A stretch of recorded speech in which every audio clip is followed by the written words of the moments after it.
পয়গম্বর মুসা আলাইহিস সালাতু ওয়াস সালাম আল্লাহর ডাক দিয়ে কয়, আল্লাহ আখেরি জামানার পয়গম্বরের উম্মত হতে চাই। পয়গম্বর ঈসা আলাইহিস সালাতু ওয়াস সালাম আল্লাহর ডাক দিয়ে কয়, আল্লাহ আখেরি জামানার পয়গম্বরের উম্মত হতে চাই। আল্লাহ ডাক দিয়ে কয়, আরে মুসা, আমি আল্লাহর লিস্টিতে আখেরি জামানার পয়গম্বরের উম্মত যারা হবে তাদের লিস্টে ফিল আপ হয়ে গেছে। আল্লাহ রাব্বুল আলামিন পয়গম্বর ঈসা আলাইহিস সালাতু ওয়াস সালাম রে ডাক দিয়ে কয়, আরে ঈসা, আমি আল্লাহ তোমার দোয়া কবুল করলাম। কিয়ামতের আগে ইমাম মাহদি আলাইহিস সালাতু ওয়াস সালাম আসবে, দাজ্জাল আসবে।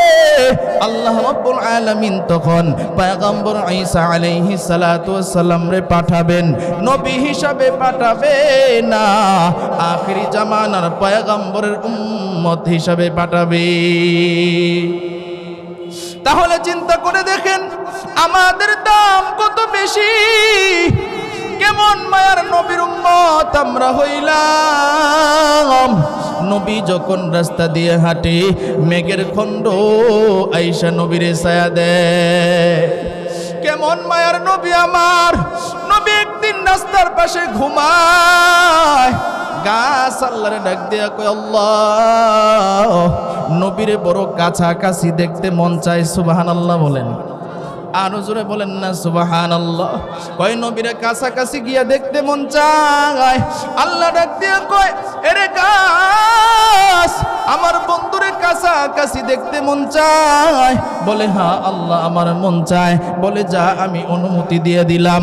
আল্লাহর কুদরত, সাথে সাথে গাছটা মাটি থেকে উপরে ওঠা শুরু করে আর উড়ে উড়ে নবীর কাছে যায়। নবীর চেহারা দেখে গাছের পাতা দিয়া পানি জোরে গাছ কান্না করে আর কয়, আল্লাহ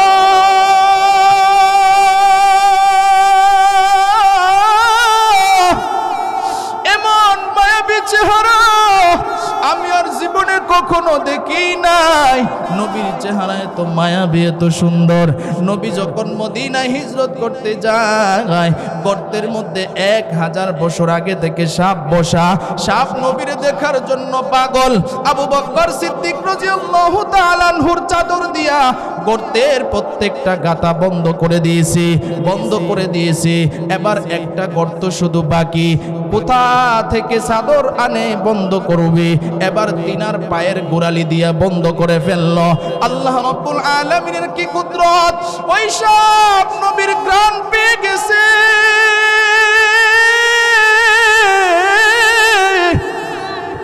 সাপ এবার উপরে উঠা শুরু করছে। এক গর্ত দিয়ে উঠতে চায়, আবার আরেক গর্ত দিয়ে উঠতে চায়, কোনো গর্ত দিয়ে বাহির হইতে পারে না। দেখে মুখ বন্ধ। এবার সাপ প্রত্যেকটা গর্ত দিয়ে ট্রাই করে, হঠাৎ করে একটা গর্ত দিয়ে উঠে দেখে মানুষের পাও দেখা যায়। এই পাওটা কার হইতে পারে? সাপ ঘ্রাণ শুনে বুঝে ফেলেছে এটা তো অন্য কারো পাও না, এটা নবীর হিজরতের সাথে আবু বকরের পাও। আল্লাহু আকবার! এটা আবু বকরের পাও। সাপ তার মাথা দিয়ে আবু বকরের পায়ের গোড়ালির মধ্যে ধাক্কা দেয় আর ডাক দিয়ে কয়, ও আবু বকর ভাই, আমার একটু উপরে উঠতে দাও না। নবীরে দেখার জন্য মনটা বড় পাগল হয়ে আছে।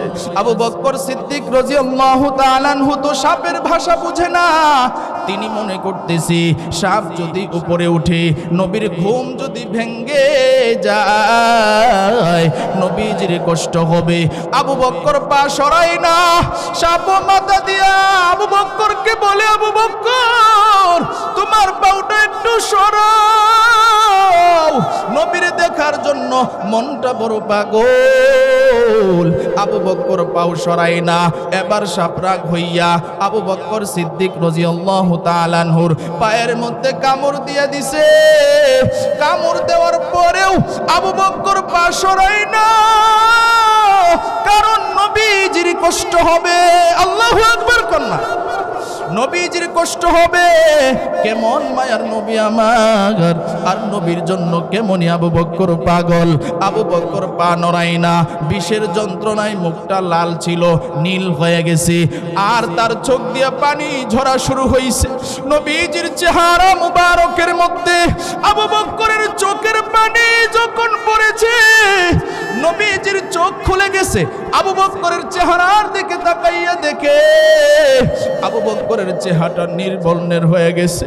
ডাক দিয়া কয়, আবু বকর, তোমার চেহারাটা কেন নীলবর্ণ হয়ে গেছে? তোমার অবস্থা এমন কেন হয়েছে? ডাক দিয়া কয়, পয়গম্বর, গর্তে একটা বিষাক্ত সাপ ছিল, ওই সাপ আমারে কামড় দিয়েছে, বিষের যন্ত্রণা সহ্য করতে পারি না। বলে, কেন তোমারে কামড় দিয়েছি? বলে, গর্তের মধ্যে পাও দিয়ে রেখেছিলাম যেন আপনার ডিস্টার্ব না হয়। নবী ডাক দেয়া কয়, আবু বকর, পাটা তাড়াতাড়ি সরাও। পাটা সরাইতে দেরি হইছে, গর্তের সাপ বাহির হইয়া নবীরে কয়, নবী গো,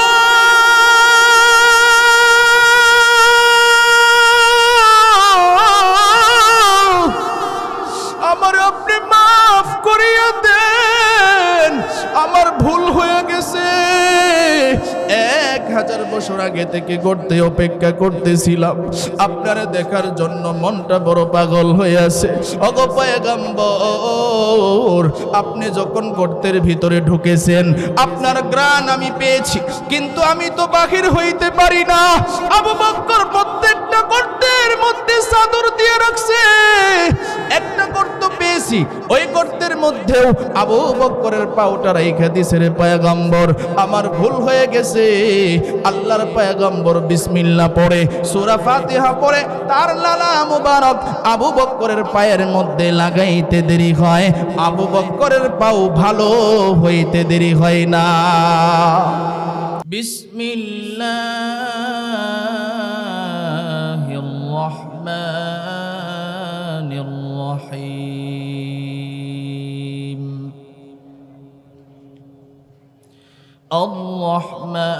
الرحمن علم القرآن خلق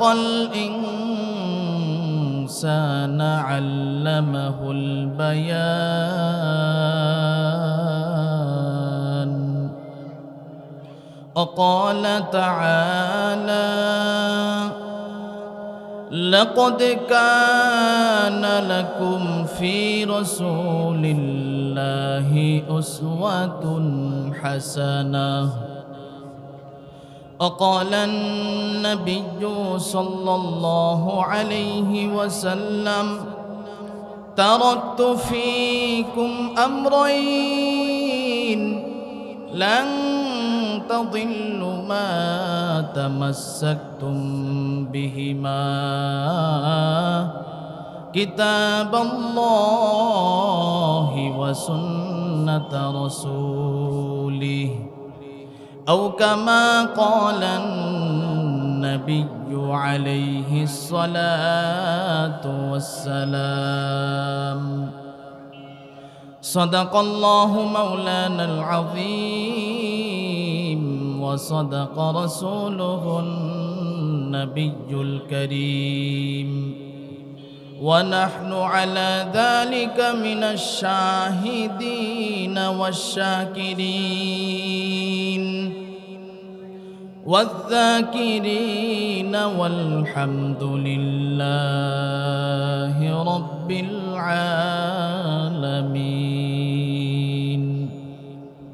আমরা সকলেই নবীর মহব্বতে দুরূদ ইব্রাহিম পড়ি। اللهم صل على محمد وعلى آل محمد كما صليت على إبراهيم وعلى آل إبراهيم إنك حميد مجيد। اللهم بارك على محمد وعلى آل محمد كما باركت على إبراهيم وعلى آل إبراهيم إنك حميد مجيد محمد آخر कुफर को मिटाया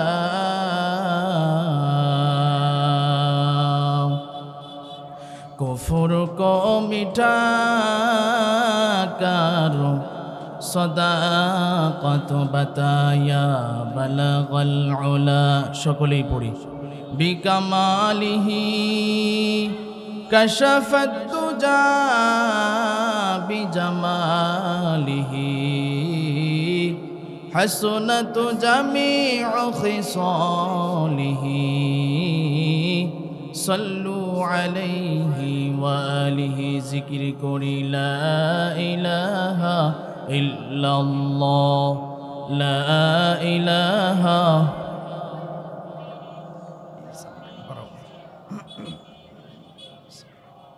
لا إله إلا الله لا إله এই সাউন্ডটা একটু বাড়াইতে হবে কানে লাগে না لا إله إلا الله لا إله إلا الله لا إله إلا الله لا إله জোরে লা ইলাহা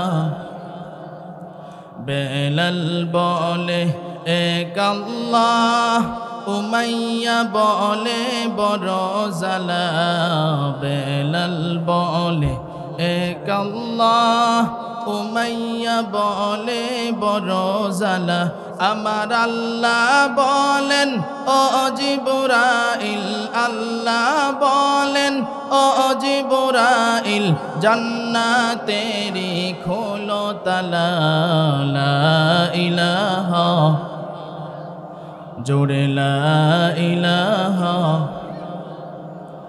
আসিয়া বলে এক আল্লাহ ফেরাউন বলে বড় জালা আসিয়া বলে এক আল্লাহ ফেরাউন বলে বড় জালা আমার আল্লাহ বলেন ও জিবরাইল আল্লাহ বলেন ও জিবরাইল জান্নাতেরি খোলো তালা লা ইলাহা জোরে লা ইলাহা লা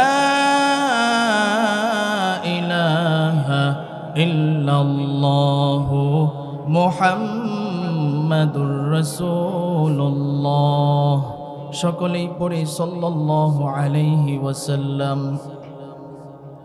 तकबीर में कलिमा में नमाजों में अदा में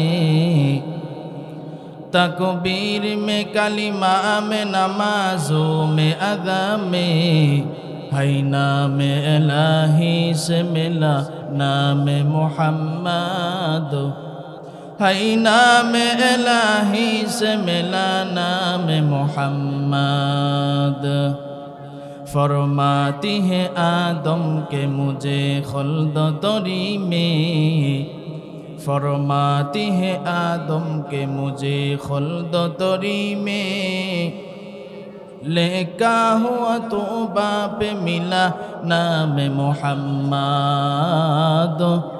लेका हुआ तो बाप मिला नाम मुहम्मद ऐ बंदाए खुदा चाहोगा उनकी मुलाकात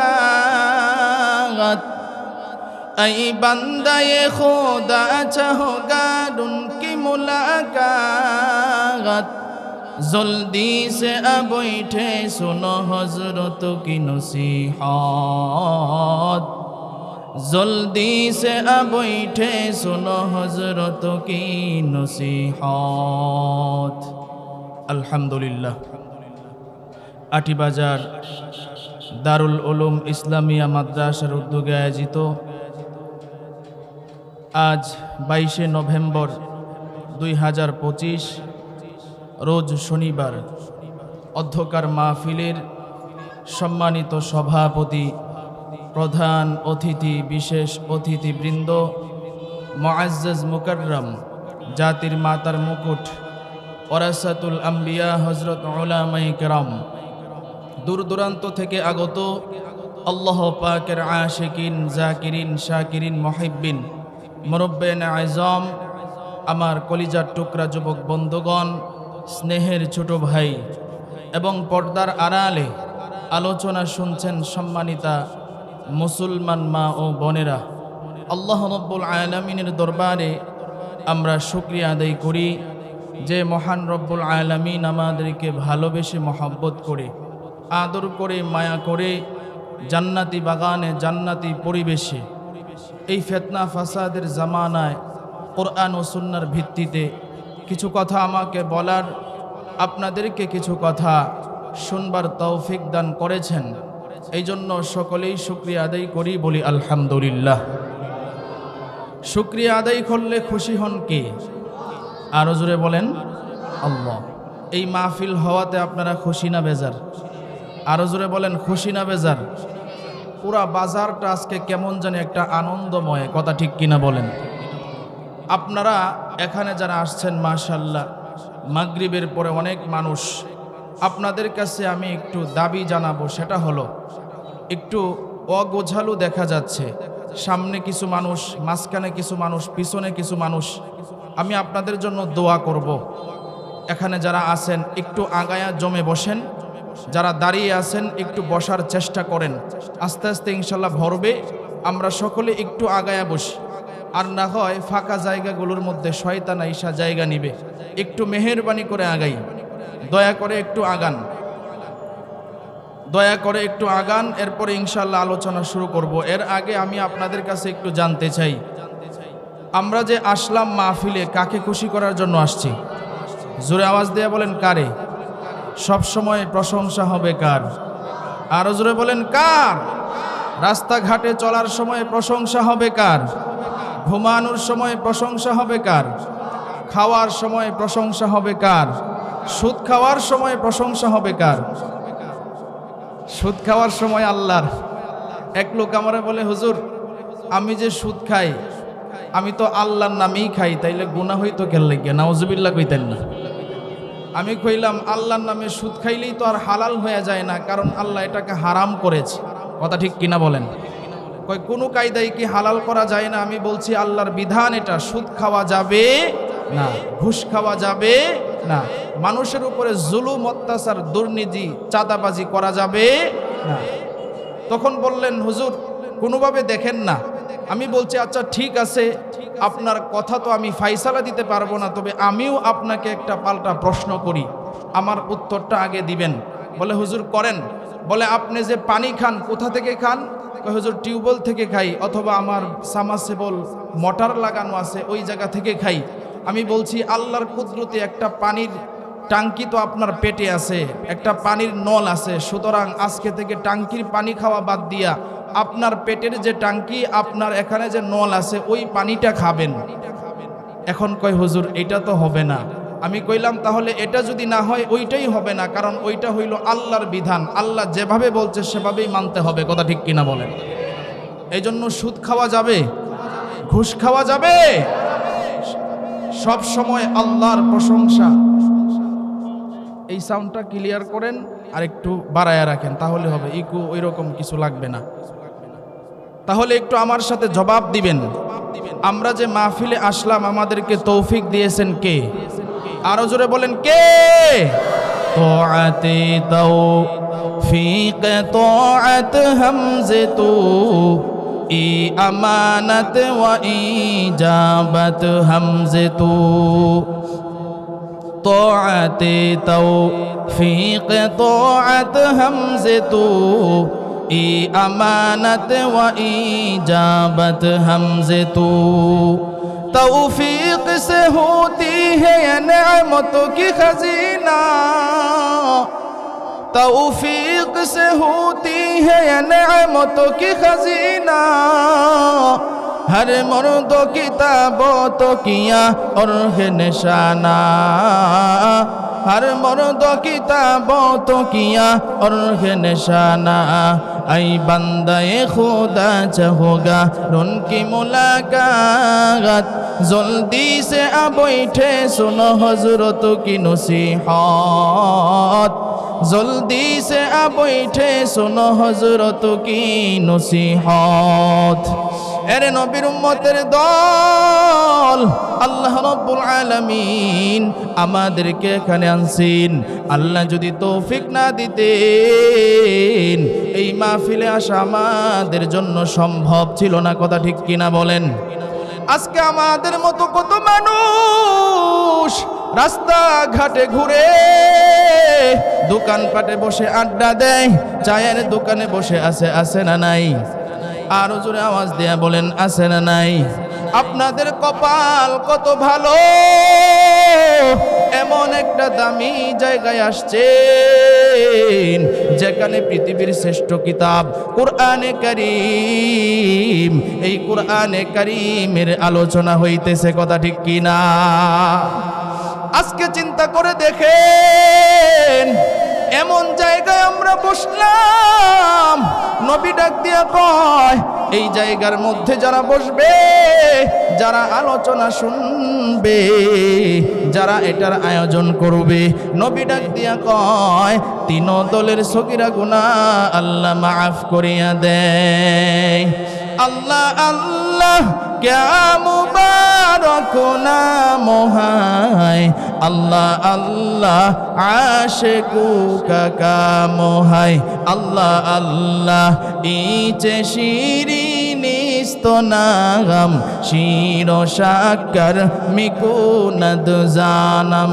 तमाम अल्लाह अल्लाह तू मेरा गफ्फार है अल्लाह अल्लाह तू मेरा सत्तार है अल्लाहु আকবার বলেন আর জোরে আওয়াজ দিয়ে বলেন আল্লাহু আকবার শুধু তাই নয় রে ভাই আল্লাহ রাব্বুল আলামিন নবীর মাধ্যমে জানায় দেয় এই জায়গাটার কত দাম জানেন নবী ডাক দিয়া কয় এই জায়গাটা দেখতে দেখা যায় জীর্ণ শীর্ণ কিন্তু এই জায়গাটার কত দাম এই জায়গার ভিতরে যারা আসবে তারা জান্নাতি বাগানের ভিতরে আসলো শুধু তাই নয় রে ভাই নবী ডাক দিয়া কয় শেষ পর্যন্ত থেকে যারা দোয়া শেষ করে বাড়িতে যাবে নবী ডাক দিয়া কয় আল্লাহ রাব্বুল আলামিন হইতে পারে তাদের জীবনের সমস্ত গুনাহ মাফ করে দিতে পারে ঠিক কি না আজকে আমরা এখানে যারা আছি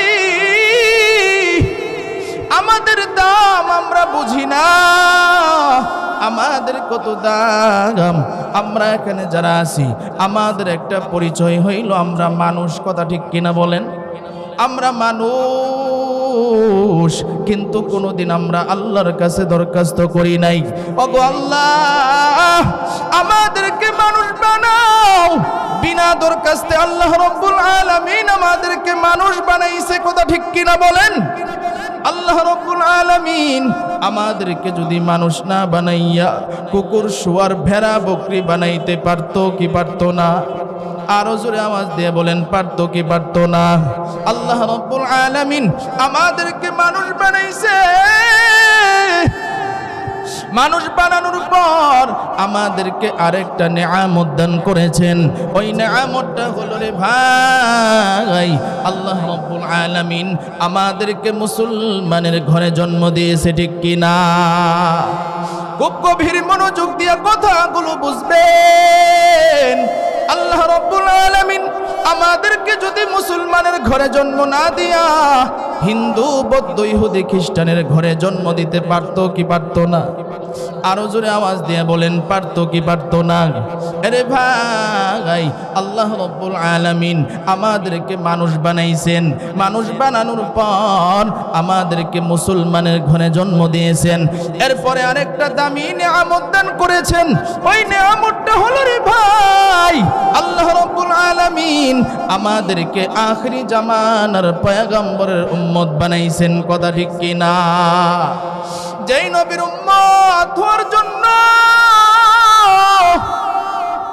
অন্য নবীরা আল্লাহর কাছে দরখাস্ত জানায়, আল্লাহ আমারে যদি নবী না বানাইয়া আখরি জামানার পয়গম্বরের উম্মত বানাইতা তাহলে আমাদের জীবনটা ধন্য হয়ে যাইত। সুবহানাল্লাহ। পয়গম্বর মুসা আলাইহিস সালাতু ওয়াস সালাম আল্লাহর ডাক দিয়ে কয়, আল্লাহ আখরি জামানার পয়গম্বরের উম্মত হতে চাই। পয়গম্বর ঈসা আলাইহিস সালাতু ওয়াস সালাম আল্লাহর ডাক দিয়ে কয়, আল্লাহ আখরি জামানার পয়গম্বরের উম্মত হতে চাই। আল্লাহ ডাক দিয়ে কয়, আরে মুসা আমি আল্লাহর লিস্টিতে আখরি জামানার পয়গম্বরের উম্মত যারা হবে তাদের লিস্টে ফিল আপ হয়ে গেছে। আল্লাহ রাব্বুল আলামিন পয়গম্বর ঈসা আলাইহিস সালাতু ওয়াস সালাম রে ডাক দিয়ে কয়, আরে ঈসা আমি আল্লাহ তোমার দোয়া কবুল করলাম। কিয়ামতের আগে ইমাম মাহদী আলাইহিস সালাতু ওয়াস সালাম আসবে, দাজ্জাল আসবে।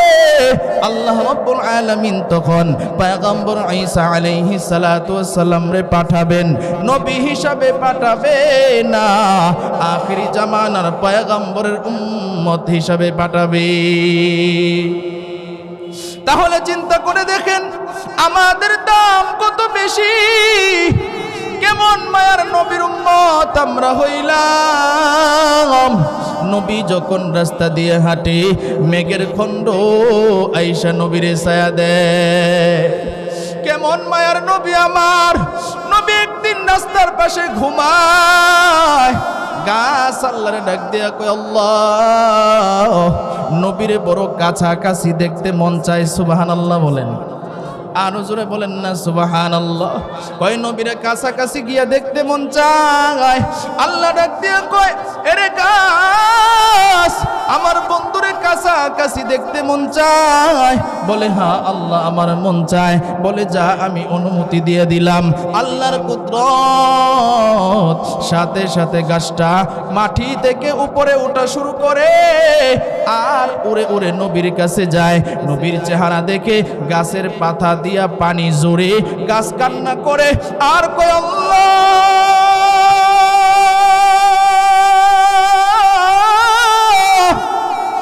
এমন মায়াবী চেহারা আমি আর জীবনে কখনো দেখি নাই।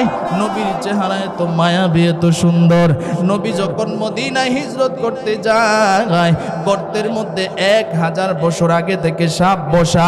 সাপ নবীরে দেখার জন্য পাগল। আবু বকর সিদ্দিক রাদিয়াল্লাহু তাআলা আনহুর চাদর দিয়া গর্তের প্রত্যেকটা গাতা বন্ধ করে দিয়েছে। এবার একটা গর্ত শুধু বাকি। কোথা থেকে চাদর আনে বন্ধ করবে। এবার তিনার পায়ের গোড়ালি দিয়া বন্ধ করে ফেলল। আল্লাহ রাব্বুল আলামিনের কি কুদরত! ওই সাপ নবীর ঘ্রাণ পেয়ে গেছে।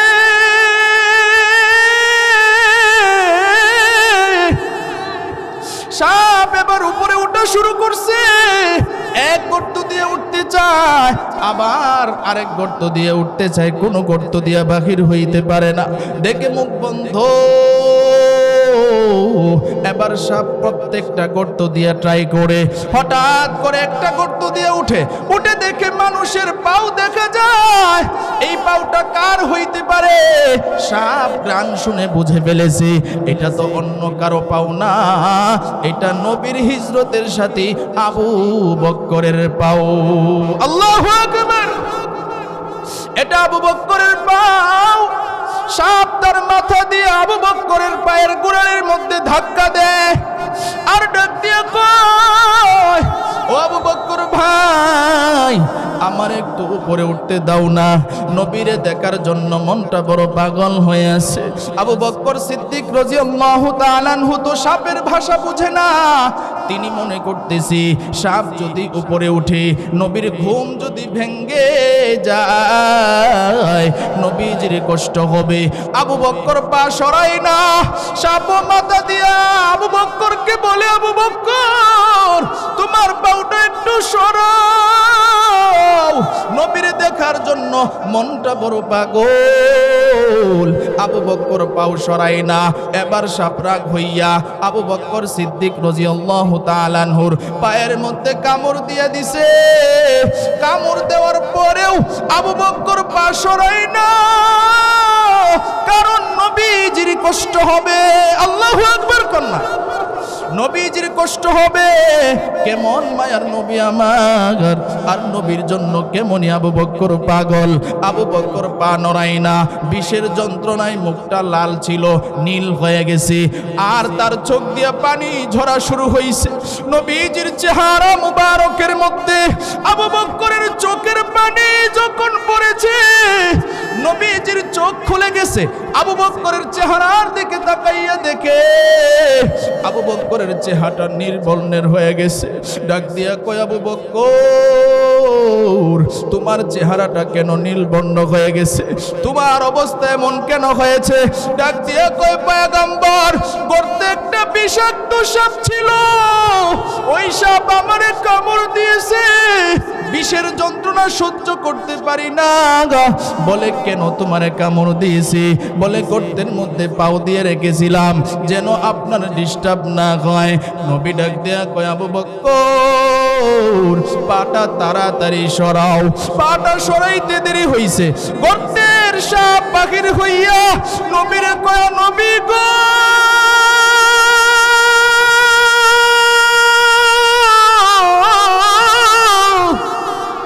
আমার আপনি মাফ করিয়া দেন, আমার ভুল হয়ে গেছে।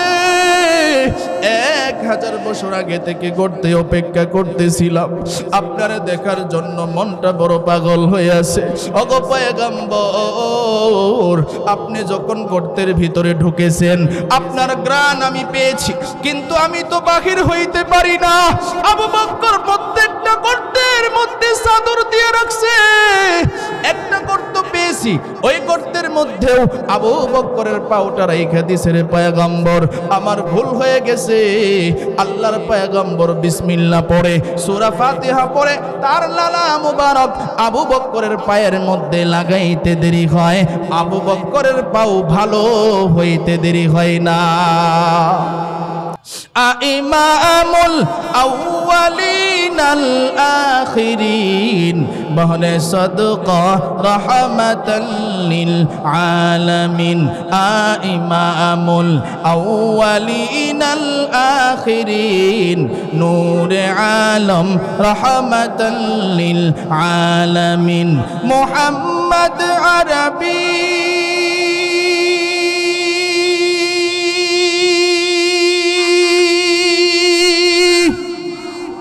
आया नबी रस्ते पे शुआ, आलम हुआ उसकी पैदाइश से उजाला, आलम हुआ उसकी पैदाइश से उजाला। शफीउल हुमम हमारा नबी रोज क़यामत, शफाअत करेगा अल्लाह के पास गुनाहगार उम्मत, शफाअत करेगा अल्लाह के पास गुनाहगार उम्मत। কেমন মায়ার নবীর উম্মত আল্লাহ আমাদেরকে বানাইছে। নবী আল্লাহরে ডাক দিয়া কয়, আল্লাহ, অন্য অন্য নবীর হায়াত বেশি, নবীর উম্মতেরও হায়াত বেশি, আমার তো উম্মতের হায়াত কম, আমার উম্মতেরা এত নেক আমল কেমনে করবে? আল্লাহ ডাক দিয়া কয়, বন্ধুরে,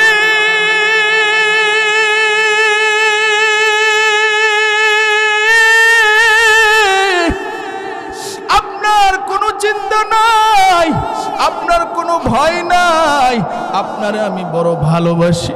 ওগো আমার বন্ধু, আপনার উম্মতের জন্য আমি আল্লাহ স্পেশাল কিছু দিন আর রাত রাখলাম।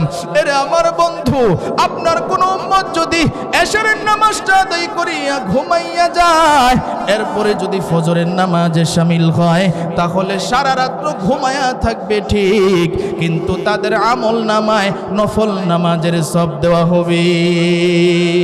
চিৎকার দিয়ে বলেন আল্লাহু আকবার, আরো জোরে আওয়াজ দিয়ে বলেন আল্লাহু আকবার। তাহলে চিন্তা করে দেখেন কেমন মায়ার নবীর উম্মত আমরা হয়েছি, কথা ঠিক কিনা বলেন? এই জন্য শুকরিয়া আদায় করার দরকার আছে না নাই? কিন্তু আফসোসের বিষয় আজকে সেই নবীর আদর্শ আমাদের ভিতরে নাই, কথা ঠিক কিনা বলেন? রাস্তা দিয়ে হিন্দুর সন্তানও হাঁটে, মুসলমানের সন্তানও হাঁটে, হিন্দুর মাথার মধ্যেও টুপি নেই, মুসলমানের মাথায়ও টুপি নেই, হিন্দুর গালেও দাড়ি নেই, মুসলমানের গালেও দাড়ি নেই, হিন্দুর শরীরে সুন্নতি লেবাস নেই আর মুসলমানের শরীরেও সুন্নতি লেবাস নাই। তাহলে চিন্তা করে দেখেন হিন্দু আর মুসলমানের মধ্যে পার্থক্যটা কি হইল, কথা ঠিক কিনা বলেন? এটা কি শুকরিয়া আদায়? মসজিদে যখন মাইকে মুয়াজ্জিন আজান দেয়, হিন্দু মসজিদে যায় না, মুসলমানের সন্তানও মসজিদে যায় না, তাহলে পার্থক্যটা কোথায় রইল, কথা ঠিক কিনা বলেন? কেমন মায়ার নবীর উম্মত হইছে, এরপরও শুকরিয়া নাই। সেই নবী আমাদেরকে জানায়া গেছেন, এ আমার উম্মতেরা, আমি তোমাদের জন্য দুইটা জিনিস রেখে গেলাম। কয়টা? আরো জোরে আওয়াজ দিয়ে বলেন, কয়টা? দুইটা জিনিস। এক নাম্বার নবী কয় কিতাব আল্লাহ, রবের কিতাব। দুই নাম্বার ওয়াসুন্নাতা রসুলি, আমি রসুলের সুন্নত। নবী কয় এই দুইটা জিনিসকে যারা আঁকড়ে ধরবে দুনিয়া আখিরাতে উভয় জাহানে সফল কাম হয়ে যাবে। জোরে বলেন সুবহানাল্লাহ। আর একটু আওয়াজ দিয়ে কইতেন না সুবহানাল্লাহ? আল্লাহ রাব্বুল আলামিন জানাইছে সূরা রহমানে, আল্লাহ ডাক দিয়া কয় আর রহমান, দয়াময় আল্লাহ, আল্লামাল কোরআন, যিনি শিক্ষা দিয়েছেন কোরআন, খলাকল ইনসান, যিনি সৃষ্টি করেছেন মানুষ। আল্লাহ এখানে বুঝাইতেছেন, ও দুনিয়ার বান্দারা ভালো করে শোনো, ও নবীর উম্মতেরা ভালো করে শোনো। আল্লাহ বুঝাইতেছেন সর্বপ্রথম যে আমি আল্লাহর দয়া ছাড়া কেউ কোরআনের শিক্ষা গ্রহণ করতে পারে না। কোরআনের শিক্ষা গ্রহণ করতে হইলে আল্লাহর দয়া লাগবে, আল্লাহর তৌফিক লাগবে। দ্বিতীয়তে আল্লাহ বুঝাইতেছেন, আল্লাহ বলতেছেন এই পৃথিবীর মধ্যে প্রকৃত মানুষ কারা, আল্লাহ এটা বুঝাইতেছেন। কিন্তু এই কোরআনের বিরোধিতায় নাস্তিক বেঈমানরা আছে না নাই? আরো জোরে বলেন, আছে না নাই? কারণ তারা এটা ভালো করেই জানে যে মুসলমান যদি কোরআন অনুযায়ী নিজের জীবন চালায়, তাহলে আমাদের দুর্নীতি, আমাদের জুলুম অত্যাচার, আমাদের চাঁদাবাজি আর মুসলমানের মাথায় কাঁঠাল ভেঙ্গে আমরা খাইতে পারবো না, কথা ঠিক কিনা বলেন? তারা এটা ভালো করেই জানে। এই জন্য এই ষড়যন্ত্র আজকে দেখে নয়, মুসলমান যেন কোরআন সুন্নাহ অনুযায়ী নিজের জীবন না চালায়, এই জন্য বিভিন্নভাবে তারা ষড়যন্ত্র করতেছে, কথা ঠিক কিনা বলেন? কিন্তু কোনো ষড়যন্ত্র কাজ হবে না। এই কোরআনের সুইচ একমাত্র কার হাতে? আরো জোরে আওয়াজ দিয়ে বলেন, কার হাতে? আল্লাহর হাতে। এক ইহুদি এই ষড়যন্ত্রে নেমেছে। বাজার থেকে লাইব্রেরি যতগুলো আছে, কষ্ট হইতেছে আপনাদের? চলবে তো ইনশাআল্লাহ? একটু হাত উঠায় আল্লাহরে দেখান কারা কারা চলানোর পক্ষে। নারে তাকবীর, নারে তাকবীর। আজকের মাহফিল নারে তাকবীর। সকলে বলেন মারহাবা। আরো জোরে আওয়াজ দিয়ে বলেন মারহাবা। ইহুদি বাজার থেকে কোরআন কেনার জন্য প্রতিযোগিতায় নেমেছে। যত লাইব্রেরি ছিল সব লাইব্রেরি থেকে কোরআন কিনে একটা গোডাউনে জমা করতেছে। একজন মুসলমান এইটা জিনিসটা ফলো করছে, বলে এই লোকটা লাইব্রেরি থেকে কোরআন কিনে এখানে জমা করতেছে। মুসলমান চিন্তা করলো মনে হয় তার কোনো ভালো উদ্দেশ্য, কারণ যারা মুমিন মুসলমান যাদের চিন্তা ভাবনা সবসময় পজিটিভই থাকে, কথা ঠিক কিনা বলেন? এবার মুসলমানের সন্তান মুস্কি হাসি দিয়া কয়, ভাই আপনি দেখি লাইব্রেরি থেকে শুধু কোরআন কিনেন আর এই ঘরের ভিতরে জমা করেন, কারণটা কি? এখন ইহুদি লোকটা মুসলমানরে অট্ট হাসি দিয়া টিটকারি ভাবে বলে, আরে বোকা, তোমরা তো বুঝো না তোমাদের এই কোরআন আমি কেন জমা করতেছি। এই কোরআন একসাথে করে সমস্ত লাইব্রেরি আমি খালি করে ফেলবো, তখন মুসলমানরা কোরআন পাবেও না, পড়তেও পারবে না। নাউজুবিল্লাহ বলেন। তার উদ্দেশ্য ভালো না খারাপ? আরো জোরে আওয়াজ দিয়ে বলেন, ভালো না খারাপ? খারাপ। এবার মুসলমানের সন্তানও সে যেহেতু অট্ট হাসি দিছে, আগে তো সরলতার হাসি মুসলমানে দিছিল, এখন সেও অট্ট হাসি দিয়া কয়, আরে বোকা, আমি আপনাকে কখনো চালাক মনে করি না, আপনি হইলেন এক নাম্বার বোকা। সুবহানাল্লাহ। আপনি কয় নাম্বার বোকা? আরো জোরে বলেন, কয় নাম্বার? এক নাম্বার। অনেকেই চিন্তা করে মৌলবীদের কি দাম আছে, মৌলবীদেরকে ডাবায়া রাখতে চাই, মৌলবীদেরকে এইটা করব ওইটা করব, কিন্তু এটা বুঝে না মৌলবীদের লাইন যে সরাসরি আল্লাহর সাথে। কথা ঠিক কিনা বলেন? মৌলবীদেরকে ডাবাইতে চায়। মৌলবীদের লাইন কার সাথে? যেই মালিক সমস্ত কুল কায়নাতের মালিক, তার সাথে যদি লাইন থাকে, তাদেরকে ডাবানোর মতো পৃথিবীর মধ্যে কারো শক্তি আছে? আরো জোরে আওয়াজ দিয়ে বলেন আছে? ইহুদিরা এবার অট্টহাসি দিয়া কয়, বোকা, তুমি মুসলমানের কোরআন, কাগজের কোরআন ঘরে গোডাউনে জমা কইরা পুরাইবা? এটা তো কাগজের কোরআন, জিন্দা কোরআন তুমি দেখছো? সুবহানাল্লাহ কইতেন না। এবার ওই ইহুদি ডাক দিয়া কয়, জিন্দা কোরআন আবার কেমন? কয়, আসো, কথার কথা আটিবাজার মাদ্রাসায় আসো, হেফজখানায় ঢুকো। হেফজখানায় যায় কয়, হাফেজ সাহেব, আপনার হেফজখানায় যারা হাফেজ সাহেব আছে, এদের মধ্যে যেই ছেলেটা সবচাইতে ভালো কোরআনের হাফেজ, সেই ছেলেটারে একটু আনেন, আমি একটু তার সাথে কথা বলতে চাই। আনা হলো। এবার বলে, হাফেজ সাহেব, আপনার কি এই হিম্মত আছে যে আপনি কোরআনের শুরু থেকে শেষ পর্যন্ত এক দাঁড়ানোতে দাঁড়ায়া পুরা কোরআন শরীফ শেষ করবেন? হাফেজ সাহেব ডাক দিয়া কয়, ইনশাআল্লাহ, আল্লাহ যদি তৌফিক দে পারবো। সুবহানাল্লাহ। এই কোরআন মানুষের সিনার ভিতরে আসে, এটা কার দয়া? আরো জোরে বলেন, কার দয়া?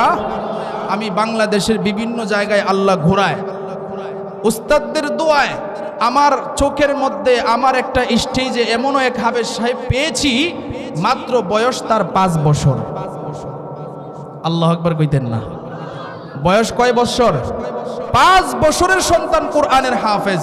আমরা যেহেতু ইমাম সাহেব, আমাদের কাছে অনেক সময় সন্তান নিয়ে আসে ছোট ছোট বাচ্চারা, 4-5 বছরের বাচ্চারা তো অনেক সময় কথাই বলতে পারে না। কথা ঠিক কিনা বলেন? অথচ 5 বছরের বাচ্চা কোরআনের হাফেজ। আল্লাহু আকবার কইতেন না? হাফেজ সাহেব কয়, পারবো ইনশাআল্লাহ। সাহায্য করার মালিক কে? আরো জোরে বলেন, কে? এবার তিনি বিসমিল্লাহ পড়ে শুরু করছেন, বিসমিল্লাহির রহমানির রহিম, আলহামদুলিল্লাহি রাব্বিল আলামিনির রহমানির রহিম, মালিকি ইয়াউমিদ্দিন, إياك نعبد وإياك نستعين، اهدنا الصراط المستقيم، صراط الذين أنعمت عليهم غير المغضوب عليهم ولا الضالين।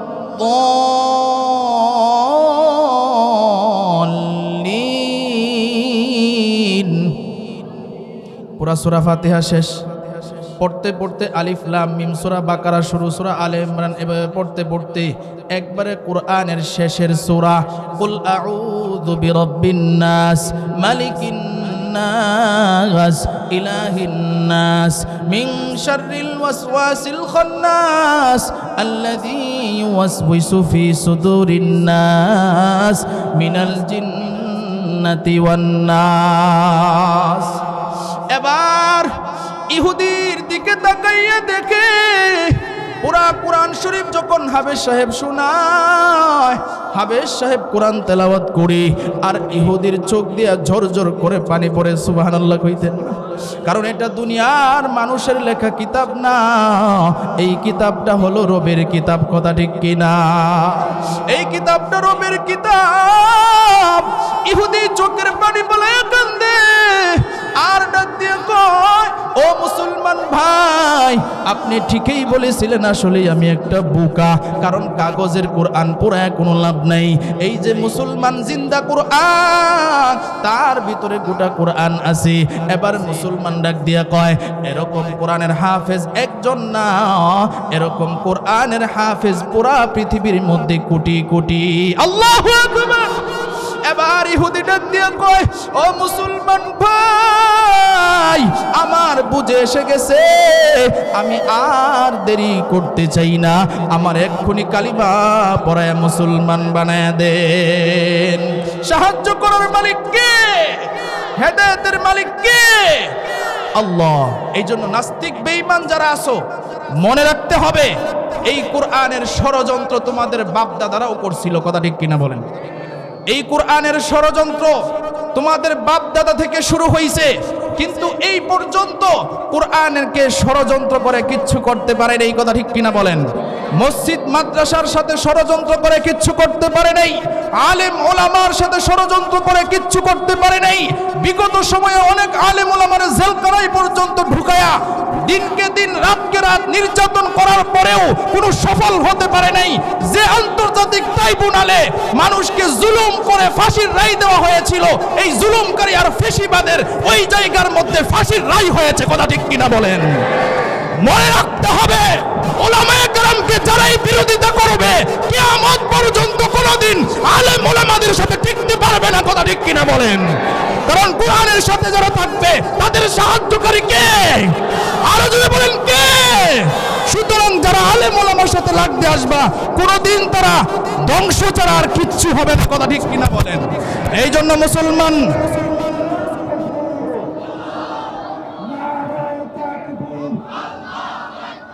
ইসলামের শত্রুরা হুঁশিয়ার সাবধান, নারে তাকবীর। সকলে বলেন মারহাবা। আরো জোরে আওয়াজ দিয়ে বলেন মারহাবা। এই জন্য মনে রাখতে হবে, যারা কোরআনের বিরোধিতা করো, যারা আলেম ওলামার বিরোধিতা করো, মনে রাখতে হবে আলেম ওলামাদেরকে বিভিন্ন জায়গায় ব্যবহার করো, এরপরে জায়গা মতো মুসলমান হওয়ার পরেও মুনাফিকি করো। তোমাদের স্মরণ রাখতে হবে আর কান খোলা রাখতে হবে। আলেম ওলামাদেরকে কষ্ট দিতে পারবা কিন্তু কোনোদিন সফল হইতে পারবা না। কথা ঠিক কিনা বলেন? এই জন্যই আল্লাহ বলছেন প্রকৃত মানুষ আল্লাহর কাছে তারা কোরআন শিক্ষা করে যারা। কথা ঠিক কিনা বলেন? আল্লাহ বলেন আমার কাছে সবচেয়ে দামি হলো যারা কোরআনের শিক্ষা গ্রহণ করে আর যারা কোরআন শিক্ষা দেয়। আল্লাহু আকবার বলেন। এই জন্য রাসূল সাল্লাল্লাহু আলাইহি ওয়াসাল্লাম আমাদেরকে দুইটা কথাই বলে গেছেন যে দুইটা জিনিসকে যারা আঁকড়ায় ধরবা দুনিয়া আখিরাতে উভয় জাহানে সফল কাম হইবা। তাহলে সমাধান দিয়ে দিবেন কে? আরো জোরে বলেন কে? সমাধান চাও যদি জীবনে মরণে, ফিরে যাও খুঁজে নাও চোখ রাখো কোরআনে। সমাধান ঠিক কিনা? সমাধান চাও যদি জীবনে মরণে, ফিরে যাও খোঁজে নাও চোখ রাখো কোরআনে। তবেই পাবে সুখ শান্তির ঠিকানা, তবেই পাবে সুখ শান্তির ঠিকানা, যদি তুমি মেনে নাও মনে প্রাণে সমাধান। ঠিক কিনা? সমাধান চাও যদি জীবনে মরণে, ফিরে যাও খোঁজে নাও চোখ রাখো কোরআনে। সমাধান মারহাবা কোন এবানি সকলের নয় শুধু মুমিনের, যারাই চলবে মেনে ফল পাবে কোরআনের। এবানি সকলের নয় শুধু মুমিনের, যারাই চলবে মেনে ফল পাবে কোরআনের। ঘরে বলো আর রাষ্ট্রে বলো, ঘরে বলো আর রাষ্ট্রে বলো, অশান্তি দূর করে শান্তি আনে সমাধান। মারহাবা কোন সমাধান চাও যদি জীবনে মরণে, ফিরে যাও খুঁজে নাও চোখ রাখো কোরআনে। মারহাবা কোন আরো জোরে বলেন মারহাবা। এই জন্য কোরআনের দিকে যদি আসেন, কোরআনকে যদি ভালোবাসেন, কিভাবে কোরআন দামি বানায় বুখারী শরীফ থেকে একটা ঘটনা শুনাই। একজন সাহাবী ছিল, তার নাম হচ্ছে মুসআব ইবনে উমাইর। এত বড় মাপের সাহাবী, ওলামায়ে কেরাম এখানে যারা আছেন তারা বুঝছেন উনি কোন তবকার সাহাবী। তিনি অনেক বড় ধনী ছিলেন, তিনার বাপও অনেক বড় ব্যবসায়ী ছিলেন, আবার অনেক সুন্দর সুঠাম দেহের অধিকারী ছিলেন। তিনার কাছে একদিন আবু জাহিল গেছে। কে গেছে? আবু জাহিল গিয়া কয়, বাতিজা মক্কার মধ্যে সব জায়গায় যাইবা, তবে আব্দুল্লাহর ছেলে মুহাম্মদের কাছে যাইবা না। নাউজুবিল্লাহ কইতেন না? আমাদের দেশেও এরকম কিছু লোক আছে না নাই, যারা কোরআনের হক কথাগুলো বলে ওই হুজুরদের কাছে যাইতে নিষেধ করে, আছে না নাই? আবু জাহিল যখন এই কথা কয়, এবার মুসআব ইবনে উমাইর মনে মনে চিন্তা করে, কিরে ব্যাপার কি? মক্কার মধ্যে তো মানুষের কম নাই, অনেক মানুষ আছে, কোনো মানুষের নাম বলে নাই। আব্দুল্লাহর ছেলে মুহাম্মদ সাল্লাল্লাহু আলাইহি ওয়াসাল্লাম ওনার কথা কেন বলল? এবার তিনি মনে মনে চিন্তা করলেন, দেখি তো আব্দুল্লাহর ছেলে মুহাম্মদ সাল্লাল্লাহু আলাইহি ওয়াসাল্লামের দরবারে কি হয়। সুবহানাল্লাহ কইতেন না? হেদায়েতের মালিক কে? আরো জোরে বলেন কে? মুসআব ইবনে উমাইর এবার চিন্তা কইরা ওই দিনেই তিনি দারুল আরকামে নবীজি বসা কোরআনের তালিম দিতেছেন। ওই জায়গায় চলে গেছেন, গিয়া দেখে নবীজি তার মধুর সুরে কোরআন তেলাওয়াত করতেছেন। সুবহানাল্লাহ বলেন। কোরআন তেলাওয়াত শুই না তার চোখে আর পানি রাখতে পারে নাই, টপ টপ করে পানি পড়তেছে। মুসআব ইবনে উমাইর চিন্তা করলেন যে মনে হয় আবেগে পড়তেছে, চলে গেলেন বাড়িতে। দ্বিতীয় দিন আবার আসলেন, একই অবস্থা, তার চোখ দিয়া পানি পড়ে। তৃতীয় দিন আবার আসলেন, একই অবস্থা, চোখ দিয়া পানি পড়ে। চতুর্থ দিন যখন সে বিছানায় ঘুমাইতে গেছে, তার আর ঘুম আসে না। মনে মনে চিন্তা করতেছে, কোরআন এত মজা লাগে, আর কোরআন তো আল্লাহ নাজিল করছে নবীর উপরে, আর নবীর জবানও তো হইল পবিত্র, আমরা তো অপবিত্র, আমাদের জবান পবিত্র না। এরপরেও আমরা যখন কোরআন তেলাওয়াত করি, মানুষের চোখে অনেক সময় পানি আসে, কথা ঠিক কিনা বলেন? মানুষের কানে ভালো লাগে। কোনো মুসল্লি পর্যন্ত বলে না, হুজুর আপনার কোরআন তেলাওয়াত বেমজা লাগে, কথা ঠিক কিনা বলেন? আর নবীর জবানের কোরআন তেলাওয়াত তাহলে কেমন মজা হবে, সুবহানাল্লাহ কইতেন না? সকাল কখন হবে এই চিন্তা ভাবনা করে সে বিছানায় ছটফট করতেছে। সকাল হইতে দেরি আর নবীর দরবারে যাইতে দেরি নেই, সুবহানাল্লাহ। এই দূরে দাঁড়ায়া কোরআন তেলাওয়াত শুনতেছে। নবী হঠাৎ করে খেয়াল করলেন, এই সাহাবী দেখো তো একজন যুবক দূরে দাঁড়ায়া কি করে। এবার সাহাবীরে কইছে, দেখো আর ওই যুবককে আমার কাছে আসতে বলো। সাহাবী গিয়া দেখে ওই যুবকটা দাঁড়ায়া চোখের পানি পালায়া কান্দে, সুবহানাল্লাহ। গিয়া কয়, ও ভাই আপনাকে নবী ডাকতেছে। এই কথা বলতে দেরি হইছে, মুসআব ইবনে উমাইর এক দৌড় দিতে দেরি হইছে না, সুবহানাল্লাহ। নবীর দরবারে আসছে। নবীর দরবারে আসার পর নবীর চেহারার দিকে এক নজরে তাকায় আছে। ডাক দিয়া কয়, এরে যুবক তোমার নাম কি? ডাক দিয়া কয়, আমার নাম মুসআব ইবনে উমাইর। বলে, হ্যাঁ তোমার বাবারে তো আমি চিনি। বলে, এক নজরে কেন তাকায় আসো? ডাক দিয়া কয়, পয়গম্বর দূর থেকে আপনারে দেখতেছিলাম, এখন যখন আপনার কাছে আসলাম আপনার চেহারা এত মায়াবী,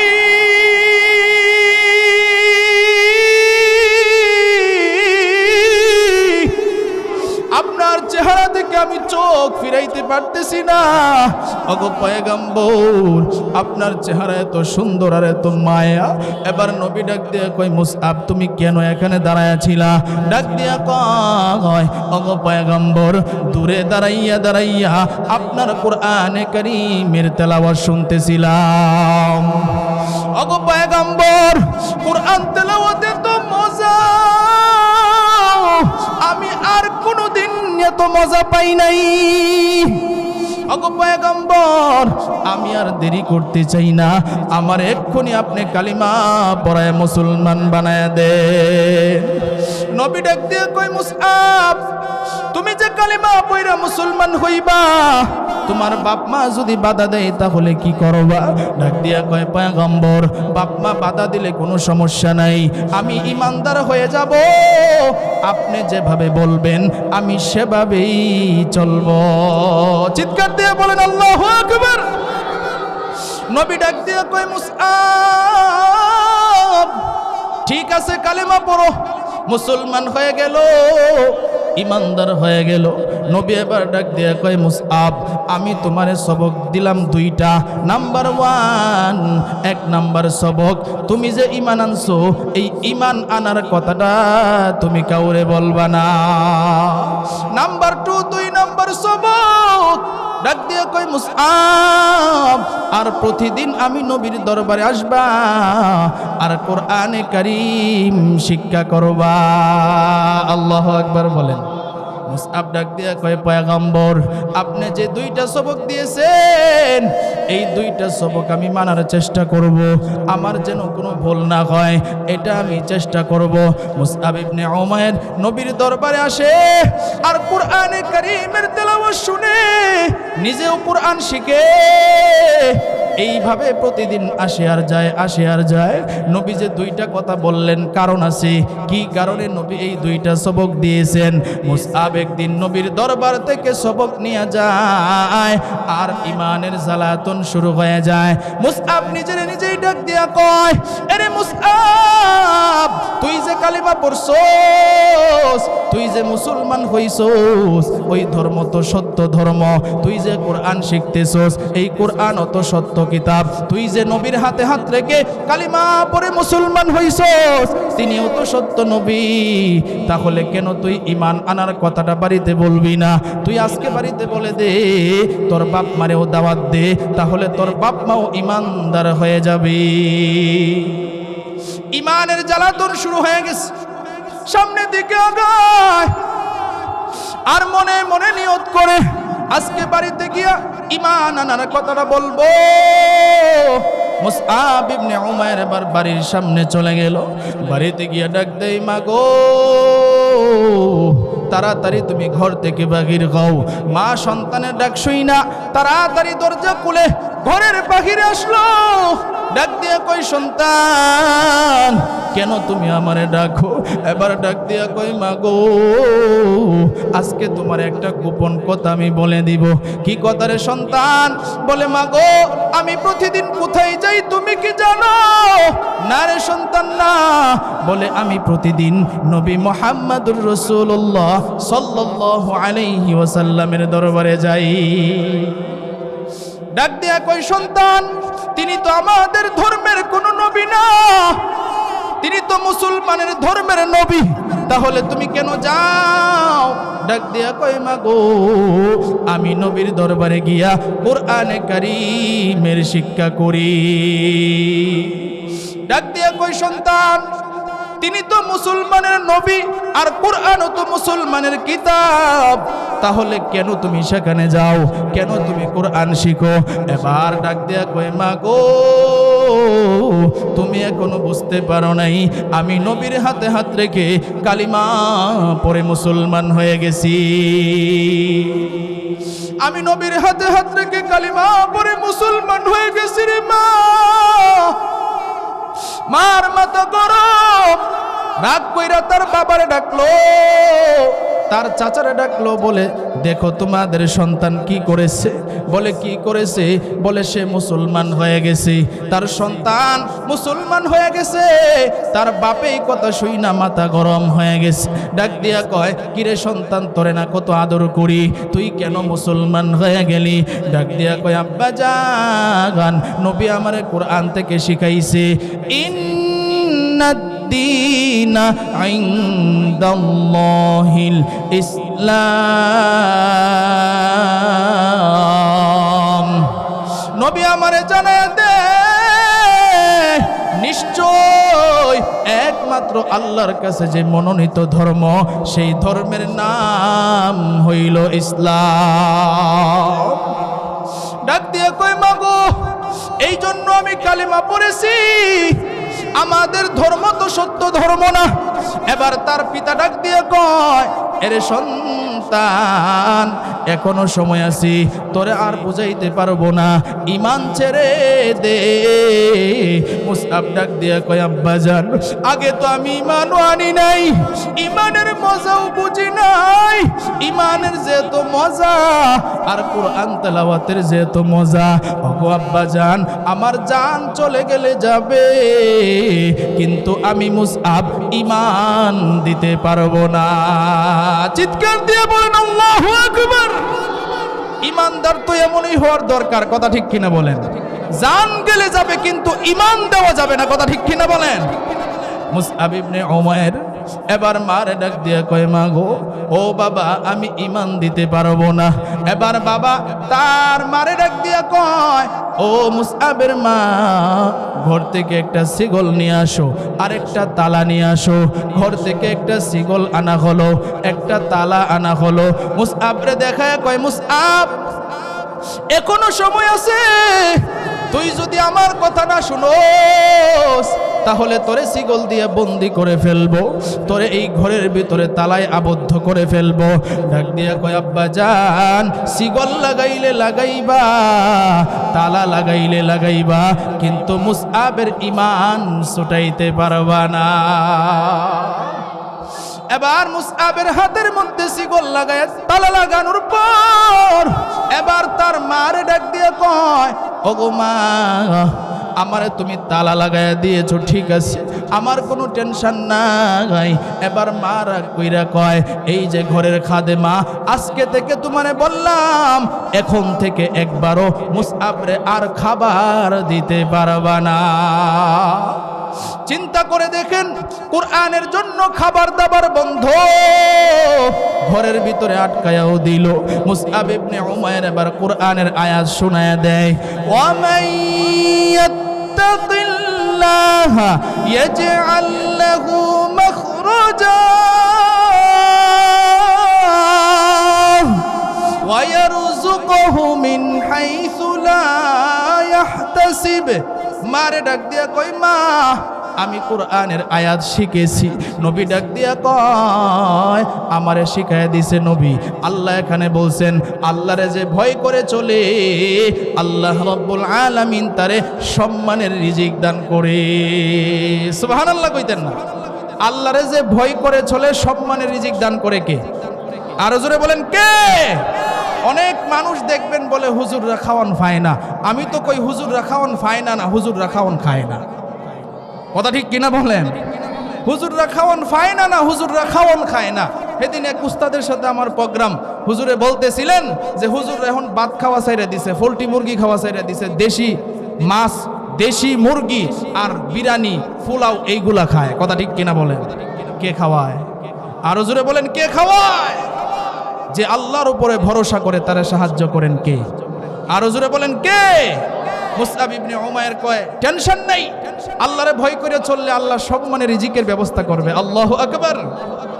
মুসআব ইবনে উমাইর এবার সাথে সাথে তার মা চইলা গেছে, সেজদায় পইরা এবার আল্লাহরে ডাকতেছে, আল্লাহ আমার হাতের মধ্যে সিগল, আমার পায়ের মধ্যে সিগল, আমার ঘরের দরওয়াজার মধ্যে তালা, এরপরেও আমার অন্তরে কোনো দুঃখ নাই।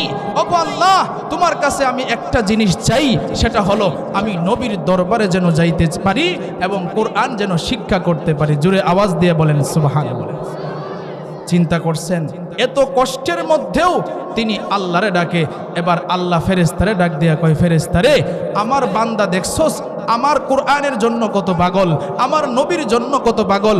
ও ফেরেশতা, আর দাঁড়ায় থাকিস না, যা যা আমার বান্দারে গিয়া সহযোগিতা কর। আর একটু জোরে কইতেন না সুবহানাল্লাহ? ফেরেশতারে আল্লাহ ডাক দিয়া কয়, ও ফেরেশতা যা, এই দিকে আমি মুসআবের মার মনটা নরম করে দিতেছি। আল্লাহ রাব্বুল আলামিন মুসআবের মার মনটা নরম করে দিলেন। আর ফেরেশতা চলে আসলো মুসআব ইবনে উমাইরের মার ভিতরে। এবার সন্তানের মায়া জন্মায়া গেছে, সন্তানের কথা স্মরণ হইতেছে, একটাই মাত্র সন্তান, আর তার সন্তান নাই। এবার চোখ দিয়ে আপনি আপনি পানি পড়তেছে, আর নিজের নিজে বলতেছে, আমি এটা কি করলাম, আমার সন্তানটারে আমি আটকায় রাখলাম, কষ্ট দিতেছি। এবার ঘর থেকে চাবিটা নিয়া সন্তানরে যেই ঘরের ভিতরে রাখছে রে ভাই, ওই ঘরের জানালার কাছে গেছে। জানালার কাছে গিয়া দেখে মুসআব ইবনে উমাইর সেজদায় পড়ে রবের নিকটে কাঁদে, রবের নিকটে কাঁদে। মুসআব ইবনে উমাইরের মা সন্তানের কান্না যখন শুনল, সন্তানের কান্না সুখে এবার নিজেও আর চোখের পানি রাখতে পারে নাই রে ভাই, নিজের চোখ দিয়েও ঝরঝর করে পানি পড়তেছে। মুসআব ইবনে উমাইরও কান্দে, তার মাও চোখের পানি পালায়া কান্দে। এবার হঠাৎ করে তার মার কান্নার আওয়াজটা মুসআবের কানের মধ্যে চলে গেল। মুসআব এবার ভাবলো, আমার মা মনে হয় ঘরের পাশে আসছে। মুসআব ইবনে উমাইর মাথাটা বাসাইয়া জানালার পাশে গিয়ে দেখি তার মা জানালার কাছে দাঁড়াইয়া চোখের পানি পালায়া কান্দে। এবার মুসআব ডাক দিয়ে কই, মা গো, তোমার মতো পাষাণ মা এই জগতে আর কেউ নাই, যেই সন্তানরে একবার না খাওয়াইলে তুমি তুমি নিজে খাইতে পারতা না, যেই সন্তানের ঘুম না পারাইলে নিজে ঘুমাইতে পারতা না, আজকে সেই সন্তানরে তুমি আটকায় দিছো রে মা। তুমি এখানে কেন আসছো? এখান থেকে চলে যাও। মুসআবের মা আরো বেশি কান্দে, ডাক দিয়া কয় সন্তান আমার, আর আমার লজ্জা দিবি না। আজকে তুই আমারে যা বলবি তোর সব কথা আমি শুনবো। চিৎকার দিয়ে বলেন আল্লাহু আকবার। সাহায্য করার মালিক কে? জোরে আওয়াজ দিতে হবে। এতগুলা মানুষকে কোটি টাকার মালিক দেখো, অভাব হয় না দূর, গরিবে ঘুমায় আরাম করে মনটা বাহাদুর। ফেরাউনের লাশটা দেখো মিশর জাদু ঘরে, খায় না মাটির পোকা মাছি সবাই ঘৃণা করে। হৃদয়ে থাকিবে যার নম্রতা সদা, রহমত আসিবে তা প্রভুর ওয়াদা। বড়র বড়াই থাকলে দিলে রহমত আসবে না, নিজেকে নিজে ছোট মনে করিও সদা।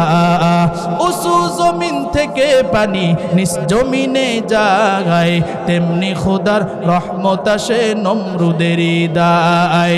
ভোগবিলাসের বাড়ি গাড়ি পরে রবে সব, থাকতে সময় স্মরণ করো আল্লাহ আমার রব, থাকতে সময় স্মরণ করো আল্লাহ আমার রব। আমাদের রব কি?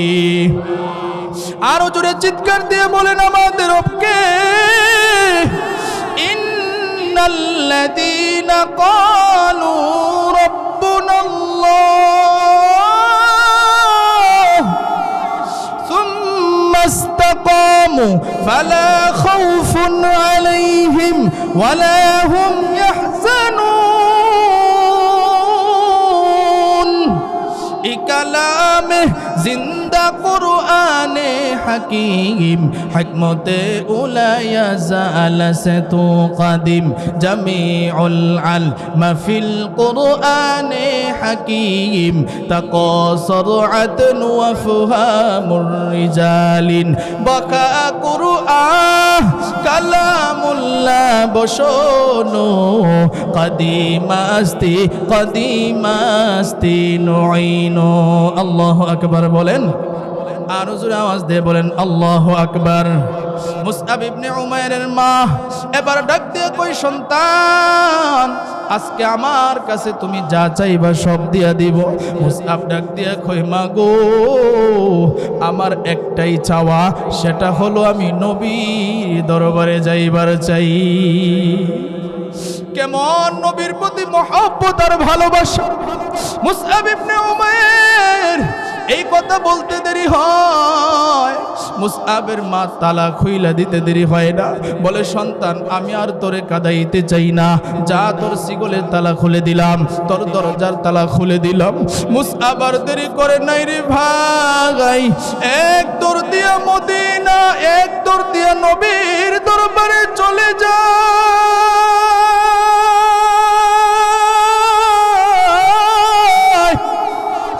নবীর দরবারে যায়, নবীর দরবারে গিয়া দেখে নবী সাহাবায়ে কেরামদেরকে নিয়ে তালিম দিতেছেন, দিন শিখাইতেছেন।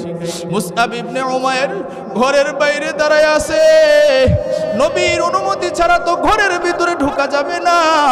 মুসআব ইবনে উমাইর অপেক্ষা করে, কোন সাহাবেও বাহিরে আসে না, অনুমতিও নিতে পারে না। হঠাৎ করে মুসআব কান্না করতেছে করতেছে, নবীজির কানের মধ্যে মুসআবের কান্নার আওয়াজ পৌঁছে গেছে। আপনারা এতক্ষণ যদি আলোচনা বুঝেন তাহলে একটু জবাব দিবেন, মুসআবের কান্নাটা নবীর কাছে কি পরিচিত না অপরিচিত? আরো জোরে আওয়াজ দিয়ে বলেন, পরিচিত না অপরিচিত? নবী এবার ডাক দিয়া কয়, ও সাহাবীরা, আমি যে তোমাদেরকে বলতেছিলাম আমার মুসআব কই, এই যে আমার পাগল, কুরআনের পাগল বাহিরে আইসা পড়ছে, যা যা তাড়াতাড়ি মুসআবরে আমার কাছে নিয়ে আয়। একজন সাহাবী গিয়া কয়, ও মুসআব ভাই, এতদিন পরে তুমি কোথা থেকে আসছো?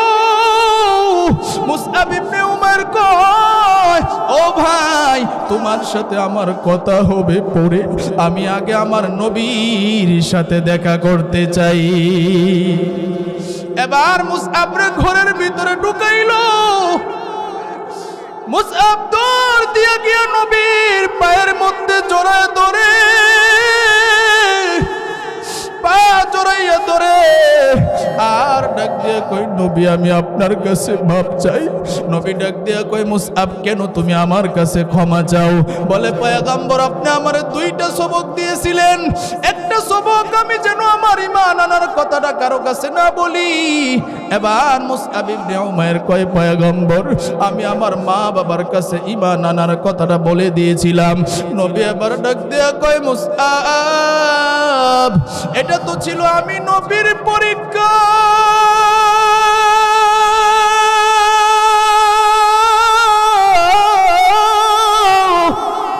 আরে মুসআব তোর জায়গা আমার পায়ে না, আয় আয় আমার বুকে আয়। আমি তোরে পরীক্ষা করেছিলাম যে কোরআন শিখার কারণে তোর ঈমানটা কেমন মজবুত হয়। তুই আমার পরীক্ষায় পাস। কোরআন শিক্ষার করার কারণে তোর ঈমানটা দিনে দিনে বৃদ্ধি হয়েছে, এটাই প্রমাণ। কারণ তুই ঈমানের কথাটা লুকায় রাখতে পারস নাই। আরে মুসআব তোর জায়গা আমার পায়ে না, তোর জায়গা হইল আমার বুকে। চিৎকার দিয়ে বলেন আল্লাহু আকবার। তোর জায়গা আমার পায়ে না। মুসআব ইবনে উমাইর কাঁদে, নবীও কাঁদে।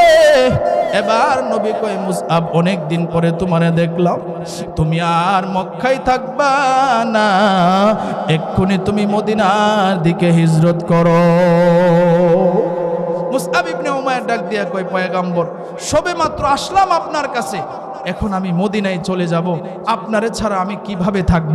নবী ডাক দিয়া কয়, মুসআব বেশি দেরি হবে না, কিছুদিন পরে আমি নবীও মদিনায় আসতেছি। জুড়ে বলেন সুবহানাল্লাহ। ইসলামের ইতিহাসে সর্বপ্রথম আপনার আমার নবী মুহাম্মদুর রাসূলুল্লাহ সাল্লাল্লাহু আলাইহি ওয়াসাল্লাম যে সাহাবীকে কোরআনের শিক্ষক হিসেবে মদিনায় পাঠাইছিলেন, ওনার নামই হচ্ছে মুসআব ইবনে উমাইর। জুড়ে বলেন সুবহানাল্লাহ। ডাক দিয়ে কয়, মুসআব যাও, তোমার কোরআনের শিক্ষক বানায়া দিলাম, তুমি মদিনায় গিয়া কোরআনের খেদমত করবা। জুড়ে বলতেন না সুবহানাল্লাহ। এবার নবী যখন এই কথা বলছে, মুসআব কয়, নবী আপনি আসলে আমার কষ্ট হবে না। আমরা এখানে অনেক নবীর আশেকেরা আছি, অনেক নবীর পাগলেরা আছি। আমরা সকলেই জানি এই 95% মুসলমানের দেশে আজকে একটা সম্প্রদায় আছে, যেটা হলো কাদিয়ানী সম্প্রদায়। কথা ঠিক কিনা বলেন? কিছুদিন আগে আমাদের মধুপুরের পিসাব সহ, আমাদের হেফাজতের আমির সহ বাংলাদেশের বড় বড় সমস্ত ওলামায়ে কেরাম সরওয়ার্দী উদ্যানে গিয়েছিলেন। কথা ঠিক কিনা বলেন? দাবি মোদের একটাই, নবীর পরে নবী নাই, সংসদে আইন চাই। কথা ঠিক কিনা বলেন? মনে রাখতে হবে, আমরা নবীর এমন ভক্ত হব, এমন ভক্ত হতে হবে, কাদিয়ানী আহমদিয়া জামাত নবীকে যারা নবী মানবে না, এই বাংলাদেশে তাদের জায়গা হবে না। কথা ঠিক কিনা বলেন? তবে আমরা তাদেরকে বাংলাদেশ থেকে বাহির করে দিতে চাই না। এখন বলবেন তাহলে এই কথা কেন বলেন? আমরা বলবো বাংলাদেশে তারা থাকবে, হিন্দুরা যেভাবে বাংলাদেশে থাকে, বৌদ্ধরা যেভাবে বাংলাদেশে থাকে, অন্য অন্য ধর্ম অবলম্বীরা যেভাবে বাংলাদেশে থাকে, আমার নবীকে তোমরা মানবা না, আবার মুসলমানের নাম দিয়া বাংলাদেশে থাকবা, মুসলমানের নাম দিয়া বাংলাদেশে চলবা, এটা মুসলমান এই বাংলাদেশে থাকতে কোনোদিনও মেনে নেওয়া হবে না। কথা ঠিক কিনা বলেন?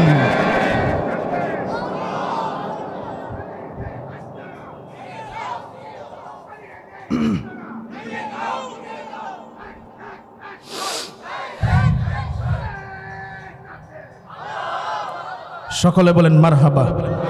আরো জোরে বলেন মারহাবা। ইমানের শক্তি আছে না নাই? হে মুসলমান, জিহাদি তামান্না বুকে ধারণ করতে হবে, কারণ এক ব্যাপারে কখনো আপোষ হবে না। বিভিন্ন বিষয়ে আমাদের কথা হইতে পারে, ইখতিলাফ হইতে পারে, কিন্তু এই জায়গায় আমাদের আর কোনো কথা নাই, যেখানে নবী নিজে বলে গিয়েছেন, আনা খাতামুন নবিয়্যিন লা বাদিন নবিয়্যি, আমি শেষ নবী, আমার পরে আর কোনো নবী আসবে না। সুতরাং মনে রাখতে হবে, নবীর পরে যদি কেউ নবী দাবি করে, তার গর্দান আর গর্দানে রাখা যাবে না। কথা ঠিক কিনা বলেন? এই জন্য যদি রক্ত দিতে হয়, জীবন দিতে হয়, ফাঁসির কাস্টে জ্বলতে হয়, মাঠে ময়দানেও যদি নামতে হয়, কারা কারা রাজি আছেন তারাই আল্লাহরে দেখায়া দেন, তারাই আল্লাহ দেখায়া দেন, দাঁড়ায় আল্লাহরে দেখায়া দেন, দাঁড়ায় আল্লাহরে দেখায়া দেন। নারায়ে তাকবীর। নবীর পরে নবী নাই। কাফের কাফের কাফের কাফের। নারায়ে তাকবীর। রাজি আছেন তো ইনশাআল্লাহ? সকলে বলেন মারহাবা। আরো জোরে বলেন মারহাবা।